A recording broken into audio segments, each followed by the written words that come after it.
Hello, aujourd'hui je te retrouve pour te parler d'une œuvre de la période contemporaine, enfin qu'on qualifierait peut-être de plus de moderne en termes muséal, notamment avec Niki de Saint-Phalle et ses tirs dans les années 60.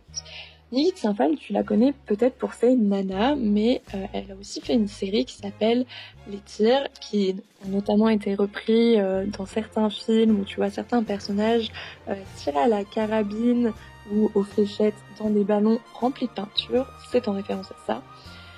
Donc, qu'est-ce qu'elle fait ? Elle va monter des toiles, un petit peu comme les Combines de Rauschenberg. Je vous mets l'image pour que tu vois à peu près à quoi ça correspond. L'artiste va déposer des petits sacs remplis de peinture et elle va tirer dessus à la carabine, et ces petits sacs, en explosant, vont libérer de la peinture sur la toile et couler, etc. et créer un motif.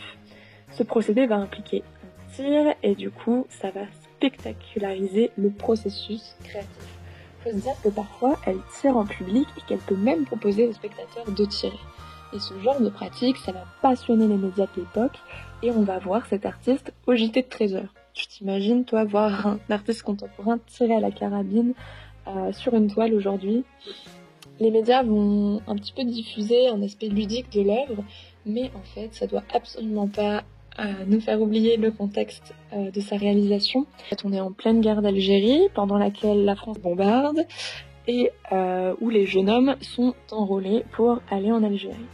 Évidemment, cette série de tirs est indissociable de ce contexte, surtout en plus que certaines cibles ont parfois des formes humaines. Donc forcément, on ne peut pas dissocier ce genre de pratique de son contexte de guerre. Bon, pour aujourd'hui, c'est assez court comme explication, et je te retrouve demain pour une nouvelle œuvre.